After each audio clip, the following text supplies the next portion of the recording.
咁跟住我就覺得佢應該起碼某程度上面佢啲毛應該都乾咗好多咯，比之前一定。如果唔係佢都唔會拍到翼啦。咁我就放心啦，我離開咗啦。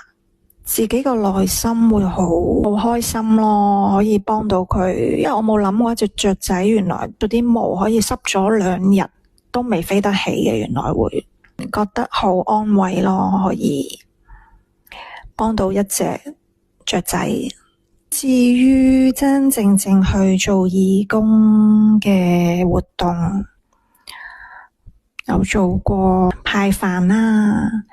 派下福袋啦，去老人院嗰度探啲長者啦，做過啲家居探訪啲老人家啦，都賣過旗啦。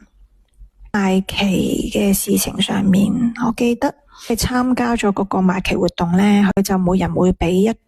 唔記得俾幾多張嗰啲賣旗嗰啲貼紙嚟噶啦，即係就睇下你買唔買得晒啦。喺嗰一日裏面，記得我臨出門口嘅時候，我媽媽就話：你咁辛苦去賣旗，不如我俾100蚊幫你買晒啲旗去啦，咁你咪唔使咁辛苦咯。咁跟住我話唔使啦，我就係想自己去感受下去賣旗。咁於是乎我就真係好落力。我記得當其時嗰個活動，我賣旗嗰個位置係喺其中一個地鐵站嘅閘口出邊嘅附近嗰啲位置嘅。總之我見到有途人，我都會嘗試行埋去問佢會唔會幫我買支旗啦。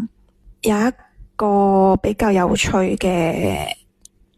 事情就係我曾經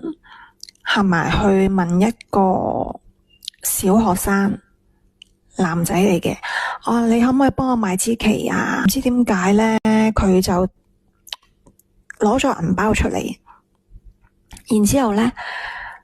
就睇下打開裝錢嗰個位置，跟住又做出一個好唔捨得嘅表情望住我，即係有猶豫。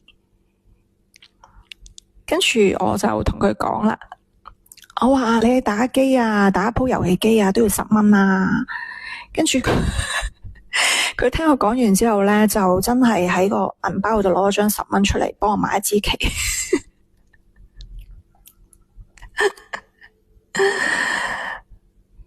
呢一個係我參與賣旗活動比較難忘嘅事情咯。